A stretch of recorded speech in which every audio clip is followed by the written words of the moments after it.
Hey, what's up everybody? Brian with First Shot Tactical, back with another video for you here today. And today we're doing a quick unboxing and overview of the Cyborg 3X Prism Optic from Monstrum Tactical. Key features on this one here, this is actually a pretty cool optic that you'll see. It's 3X magnification. It has red and green reticles. The mount on it is aimpoint micro, so you can swap this for a different mount if you want. We got IPX7 waterproof, which is good. And then here's all the other specifications, length, height, all that good stuff too. Let's go ahead and get this out of the package and see what we get.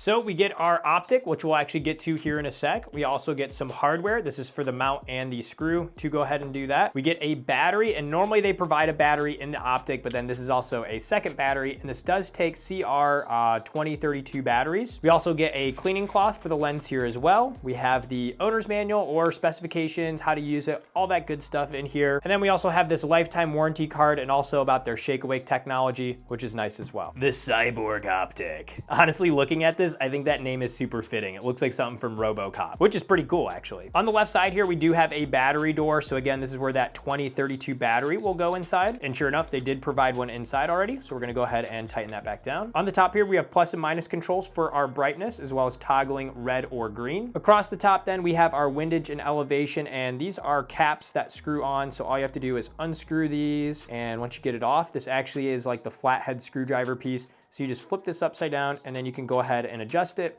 and they give you the directions which way is up or right depending on which one you're adjusting. So pretty nice there. Once you get it zeroed in, go ahead and tighten that back down. The mount that comes on it, again, this is the aimpoint micro mount. So you could remove these 4 screws underneath here, swap to a different mount if you wanted to, or you can just use this mount that's provided. This will go right to a pick rail to the top and super easy to mount with 2 screws. So looking down the optic, I know we're just looking at the mat here, but it is a 3X zoom, and we do have the red reticle on right now. You can see it's a circle with the dot in the center, and this does have 11 brightness settings. So you can see I can turn this down, dim it. Now it's like basically gone. And then if I hit the plus sign, you can see that it will get bright again. And this, you can press and hold the plus sign on it for about 3 seconds. There you go, and it'll switch to green. So if you like green, you can use that. Or if you want to go back to red, just press and hold the plus sign again, and it'll switch back. Pretty cool, it does have both those. Also, if you want to turn this off, you can just press and hold the minus button, and it'll do that. But I wouldn't bother with turning this off because it does have shake awake. So you might as well just leave this on. If you let it sit for a while, it'll automatically turn off. And then when you shake it or grab it, it's gonna automatically turn on to whatever brightness setting you had. I think all optics should have that feature now. I love that. Either way, quick video, just wanted to do an unboxing and overview of this. So if you're looking at picking one of these up, you know what to expect. I love how companies like Monstrum Tactical kind of push the boundaries as far as budget optics go, because a lot of people like myself have enough EOTechs or Hollow Suns and have spent way too much money on those. But when you have so many different setups, it's hard to have an optic on everything when you need to spend about the price of the gun on it. So Monstrum Tactical definitely giving us that budget price point. Hopefully this was helpful. Like, comment, subscribe, and we'll see you in the next video. Thanks everybody.